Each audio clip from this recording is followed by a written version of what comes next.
Good afternoon, everybody. So welcome to Switch On to Family Fortunes, where we're going to be looking at how to create a plan for family finances. And most importantly, actually how to talk to your partner about money. There's actually more than half of adults in the UK are thought to be keeping money secrets from their family. And obviously that can lead to worry and stress, which inevitably can affect our health and well-being.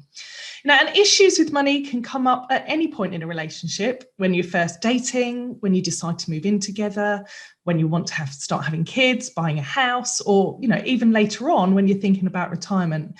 So finding a way to talk about money and your finances is really essential for a happy relationship. So that's why today we're going to cover 5 easy steps you can take to create a plan for your family finances to ensure that money doesn't become a problem.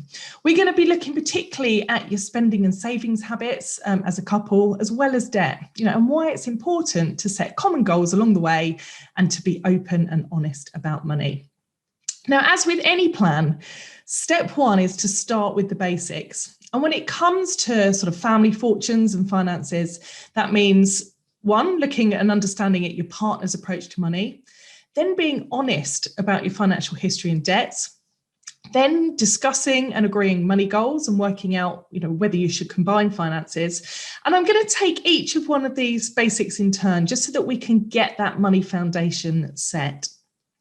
So let's start then with understanding your partner's approach to money. Now, if you and your partner have different attitudes or habits when it comes to finances, that's where the stress can begin. So, for example, you might be really cautious, always wanting to save your pennies. Your partner might feel that money's there to be spent and you can't take it with you. But the key is really to understand your partner's approach, be at the point at which their finances start to become intertwined with yours. Now, this is often going to be when you start living together and paying bills jointly, as this is the point that your partner's finances can begin to have a more significant impact on your own and vice versa. Now, to help start that conversation about how you both approach money, what I've done on this slide is I've added some questions which will help you to work out the similarities and differences between you when it comes to money. What you could do is run down them, think about your answers individually, but then use them as a basis for a discussion. So questions like, do you prefer to live for today or do you prefer to save for tomorrow? Are you confident in managing money or even talking about it? Do you like to shop around to make money go further? Or are you the sort of person that thinks, oh, I just want it, I'm going to buy it, even if I am paying a few pounds more than somewhere else? And what are your money goals? What are you aspiring to do? So have a look through those questions, come up with the answers and use them as the basis. Now, it is completely normal to have completely different opinions about money because we all come from different families, different financial backgrounds, but it's how we manage these differences that's going to be important. We all need to understand that different approaches aren't necessarily good or bad, but if we can find out how the other person feels about money, then we can find an agreeable way forward for both of us so that money becomes less of a hassle. Now, a bit of good news about family finances is that it actually costs less to live together and share those expenses rather than live on your own. So by having family finances, you are going to have opportunities to save and invest that you wouldn't have available to you otherwise. And we'll be looking at some of those later on. But to make the most of these opportunities, you need to understand each other's attitudes and goals and how much money you're going to need to live the life you want. Now, if you do need some help to start that money conversation with your partner, the Money Advice Service has got a really fantastic guide called How to Talk About Money, which you can access on their website. It discusses common reasons why people don't like talking about money, tips for starting that conversation, how to deal with any negative reactions you might get from your partner, and also tips on how to end that conversation well. So I'd highly recommend that. It's well worth a read if you're sort of struggling to get started on that conversation.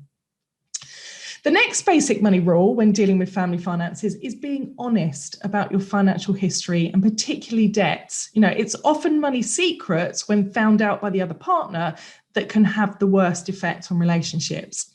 So, for example, you might have been trying to keep a historical debt that you've got a secret to prevent your partner from worrying, and that can become really stressful for you. But hiding those debts can actually have wider implications as well. Because if you and your partner have got joint accounts, mortgages or loans, any debt you've actually got yourself in your own name might be affecting your partner's credit rating, because you will already be financially linked through those accounts. So it's much better off to own up and tell them about that debt before they start noticing it for themselves, when they look at their credit rating and they can see that that starts to decline. So if you are in this situation, you are hiding some debt from your partner, trying to find the courage to tell them sooner rather than later will stop that situation from escalating. So think about, how can I prepare for that conversation? What's my partner going to need to know? Get all of that paperwork together, how much your debt is, when it needs to be paid back by, just so that they can get the whole situation and you can think about that together and they can see that you're taking it seriously. But if, as I'm speaking today, you think that you do have a money problem or a debt that you can't resolve yourself or with your partner, I would strongly recommend that you reach out to one of the many services available to you.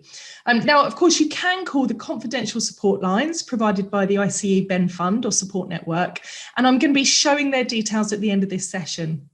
Alternatively, you could contact one of the debt advice charities who've got qualified advisors to help you for free. Most of them have got telephone helplines, as well as website tools, free confidential advice and debt services. Right at the bottom there of the slide, you can also see the Debt Advisor Locator tool, which is on our website, and that will find you a regulated debt service in your area. But the most important message here is, don't suffer alone. Don't keep it a secret. Reach out and try and get the help you need, because really there are no money problems that are unsolvable. So really be open and honest, and see if you can work together to solve any historical problems that you might have. Now, the next money basic is to discuss and agree what your money goals are.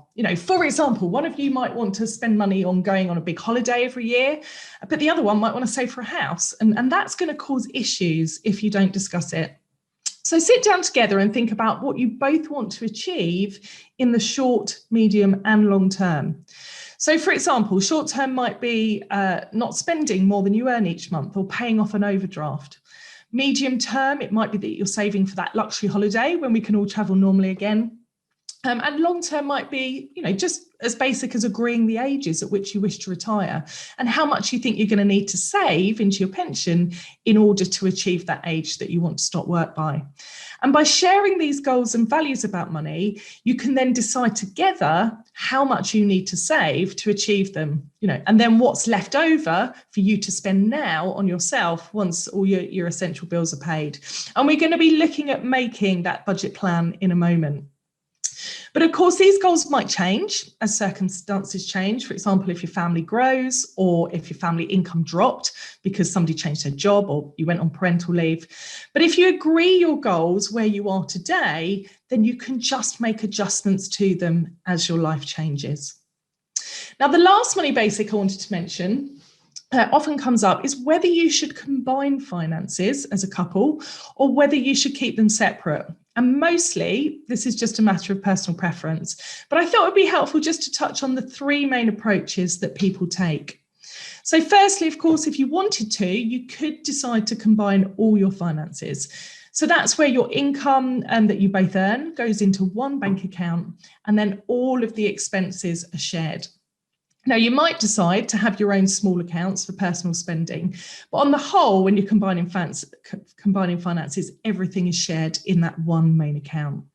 Now, of course, the advantages of this is that everything's out in the open. There's complete transparency between what you and what your partner is spending. You can both see what's going in and out the account. But to make this work, there does need to be an agreement and a respect about how much each partner can spend on themselves over and above those essential bills, really to avoid any of the resentment or the arguments about how that money is shared. The second option here is to separate all finances. So with this approach, each person has their own accounts into which they're paid. Now, you might still decide to divide the expenses and agree who has the responsibility for paying which bill.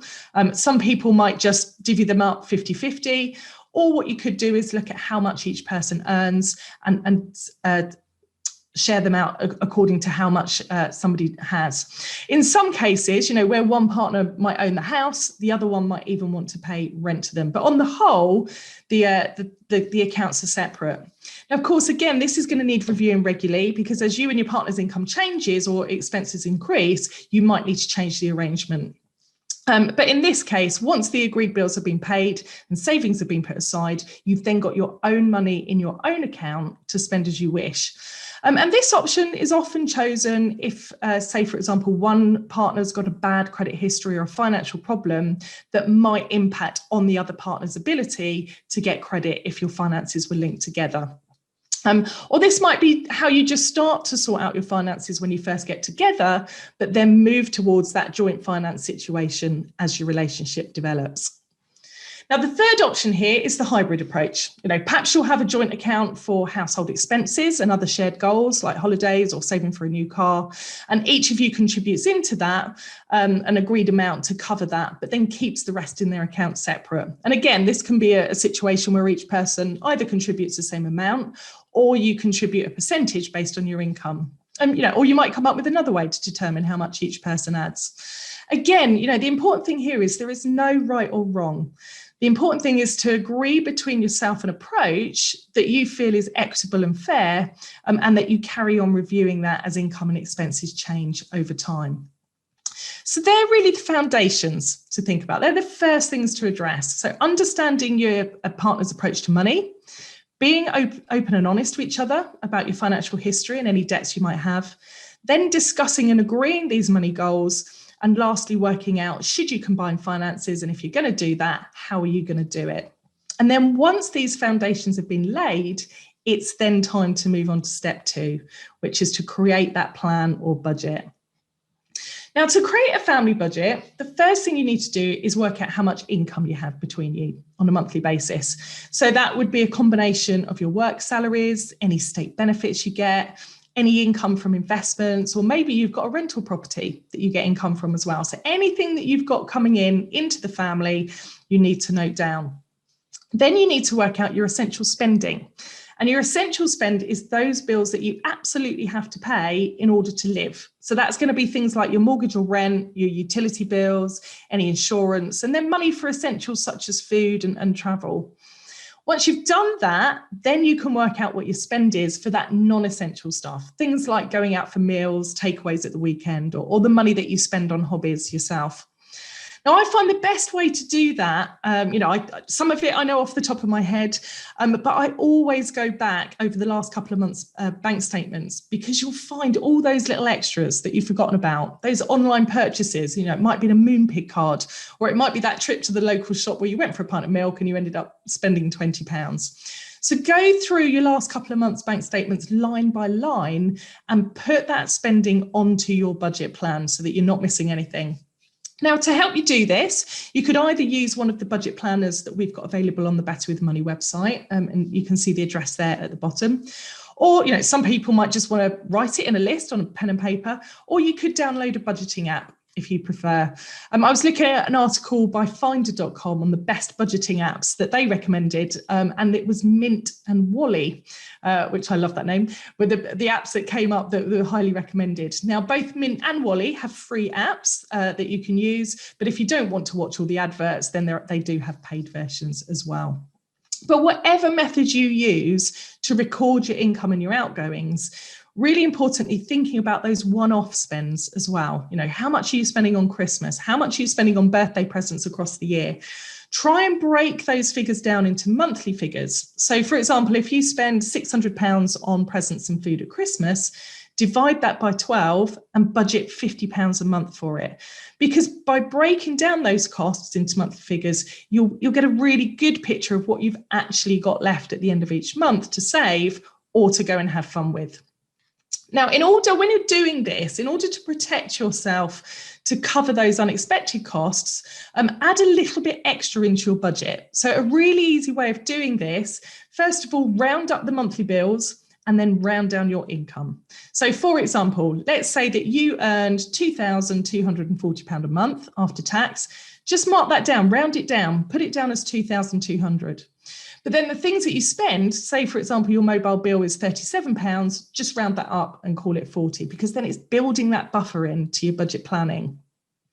Then once you've got it all written down, then you can see exactly how much of your income is needed for the essential costs. And then it's much easier to chat through what you've got left as a family at the end of each month. And that is what's known as your disposable income. And the aim is to agree how much of this you want to set aside or save to achieve any goals you might have. And if you do that, how much is then left after that for you each to spend on your individual needs and wants. Now, of course, you might get to the end of this process and think, actually, we've got no spare cash at all. And if that's the case, then we need to go on to step 3, which is looking at reducing costs in that family plan. Now, of course, the idea here is to trim your monthly spend and strip out any unnecessary outgoings. So things like subscriptions for magazines you no longer need, gym memberships you might have started, but now you're using your home gym, or you like your walk around the block that you've started doing. It might be that you're paying for Sky Movies, but you're only watching Netflix. What I try to do is remember to check my standing orders and direct debits on my bank account at least twice a year. And there is normally something I find that I can cancel. The last one was an insurance on a fridge.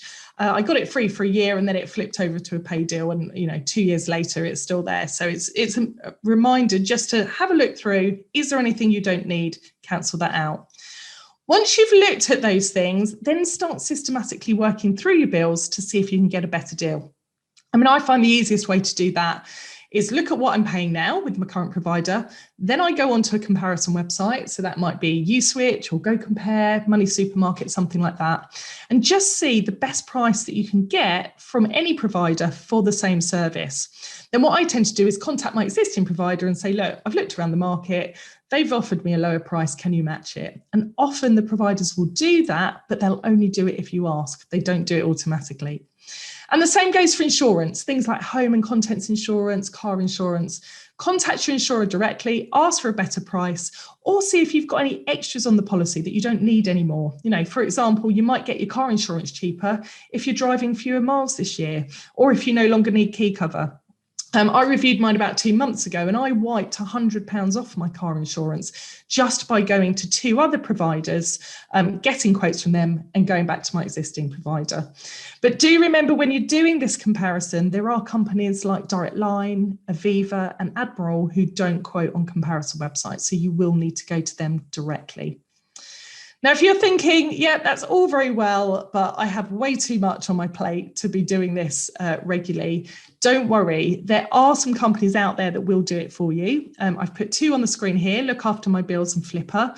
They both provide free services to review your bills for you and take care of that switch on your behalf. So really, we've got no excuse not to do it.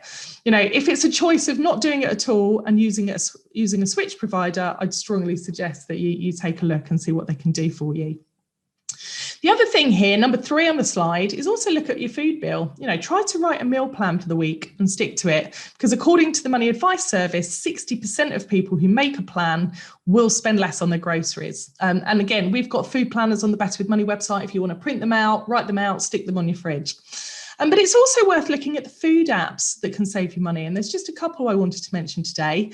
Firstly, there's Olio. That allows individuals and superstores to share surplus food rather than throw it away.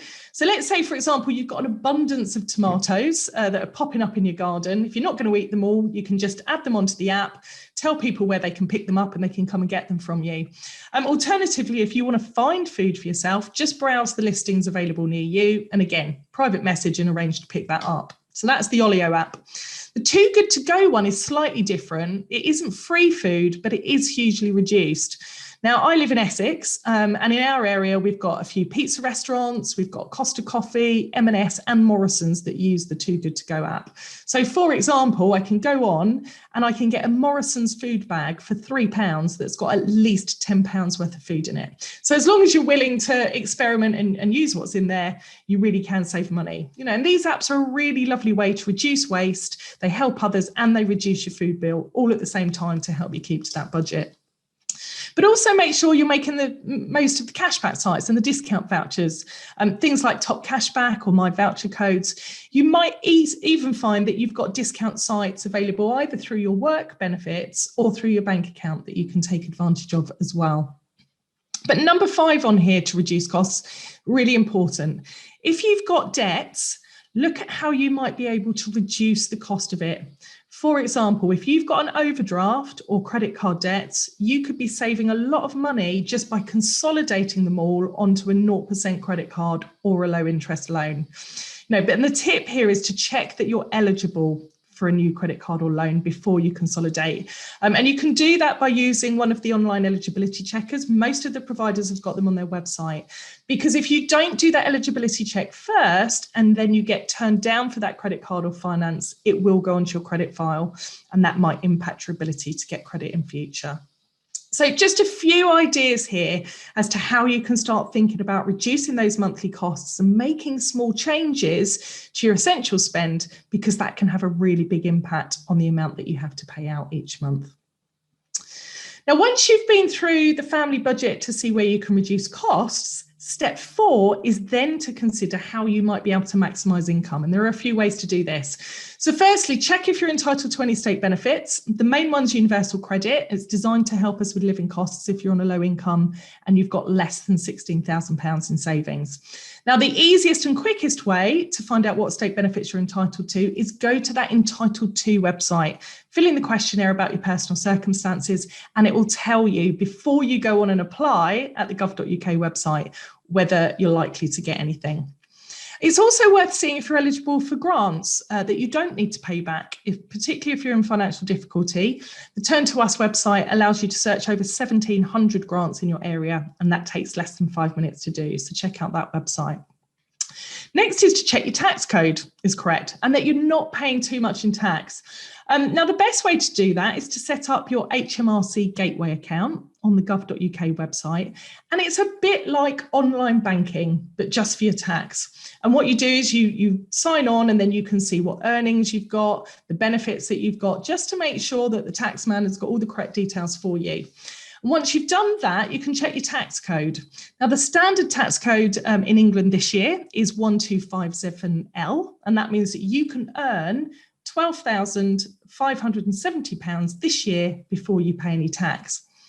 Now, if you are married or you're in a civil partnership, if one of you is a basic rate taxpayer, which means that you'll be earning less than around £50,000 a year, if the other person is a non-taxpayer, so they're earning less than what their personal allowance is, then the non-taxpayer can actually transfer up to £1,260 of their personal allowance to their partner for this tax year. And that means their partner, who is paying tax, can earn more before they go over that tax allowance. So if you want to find out more about the marriage tax allowance, if you think it might apply to you, go onto the gov.uk website, or again, look at Money Advice Service. They've got a really good article on the subject too. Also, another little reminder, if you've listened to any of our webinars before, we've often mentioned this. If you are working at home due to the pandemic, you can claim tax relief on £6 of your earnings each week to cover additional costs such as heating and lighting. You can either claim through a self-assessment return if you do it, or just visit the government website that I've put here to make an immediate claim. You're not going to see a cheque in the post, but your tax code will be adjusted to make sure that you pay less tax for the rest of the year. And lastly, if you need any extra cash, take a look at the Rent a Room scheme. It allows you to rent out furnished accommodation in your home, and you can actually earn up to £7,500 each year by doing that and not pay any tax on it. So loads of ideas there as to how you might be able to bring that income up a little bit. So if by reducing your costs and maximising your income, or a combination of the both, you've now got extra money in your monthly budget, then the first thing to do is, right, have we got any debts that we need to pay off?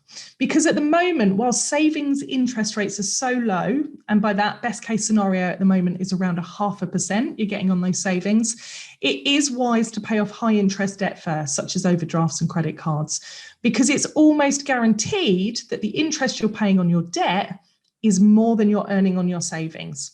Some banks are now charging up to 40% interest for overdrafts, and most credit cards charge around 20% for any outstanding balances. So that's really a priority to deal with if you have got spare cash. Once the debts are paid, then it's recommended that you start to build up your rainy day fund for emergencies. This means having enough saved in easy access funds to cover at least 3 months worth of your essential outgoings. And you're going to know what they are because you've done your budget plan. And not only does this fund protect you if you were to suddenly lose your job, but it can also be really handy if you've got any unexpected bills, such as a repair to a car or a house repair, something like that. Now, usually I'd be saying it's really important to make sure that you make the most of your rainy day fund, search for the savings account with the highest rate of interest. But that's really difficult at the moment because the interest rates are so low.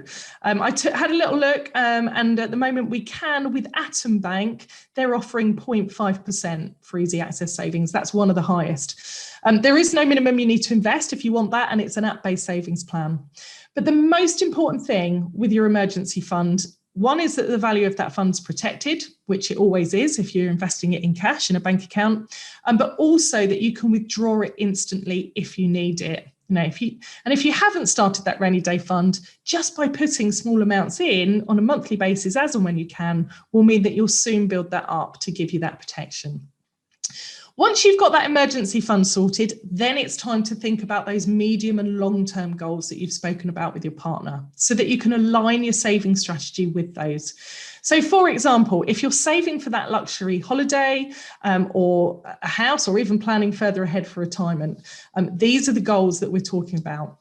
Think about when you're going to need access to that money, when you're going to need to pay for them, because that's going to help you make a decision as to where you save your money for those goals.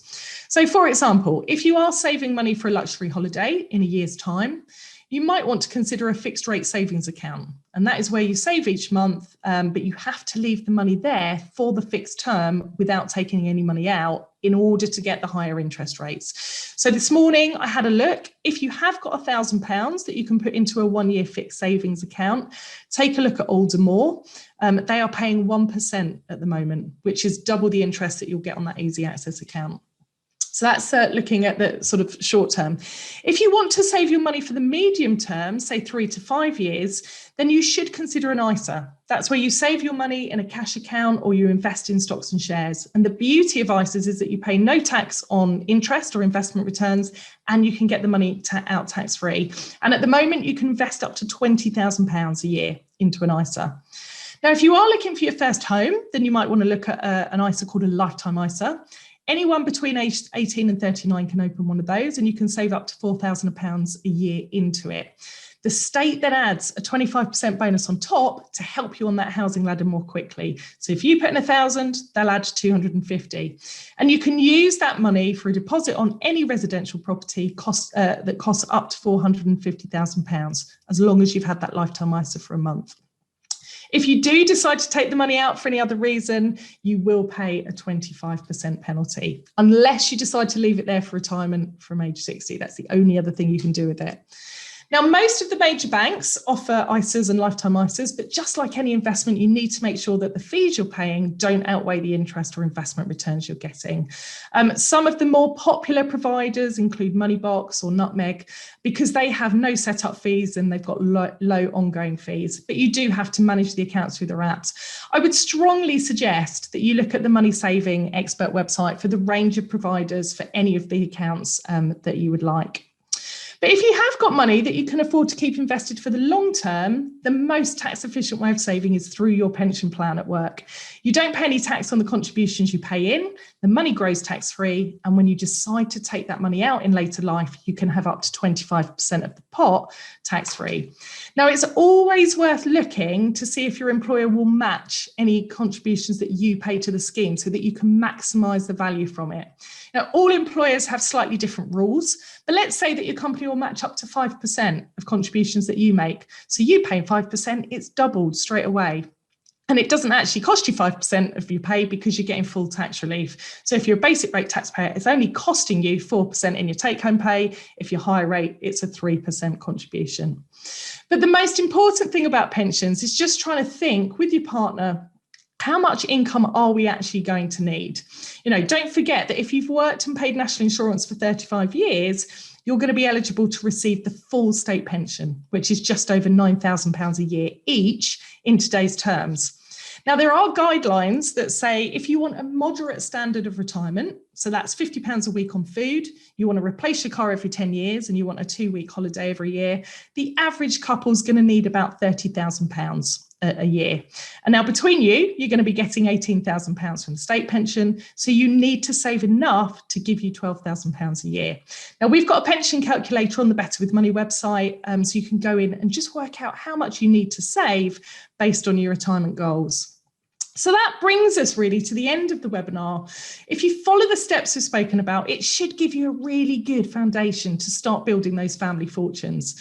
So let's just have a very brief recap. First of all, think about the basics. Talk to your partner about your money, understand each other's approach and ideas, and try and be honest with each other so that you avoid those problems down the line. Then you're going to be in a really good position to discuss and agree the money goals between you and how you manage your finances together. Once you've done that, then think about your budget. Write down all your income and outgoings, see what money you've got left to save for your goals. And if you haven't got enough money to do that, think about how you reduce costs and maximise income. Hopefully that will free up enough money so that you can start saving for the things that you want. And just remember, keep that plan under review. If your circumstances change, you might need to adapt your plan accordingly. But ultimately, financial well-being and happiness is about having enough to live the life that you want to lead and having the right plan to get you there. Now, if you need any support along the way, please don't forget the fantastic services offered by the ICE BEM Fund and also Support Network, and they've both sponsored this webinar today. They can provide financial, workplace and wellbeing support to you and your families. So I've put up their website and helpline numbers here in case you want to find out more. And don't forget the usual articles and guides on the Money Advice website too.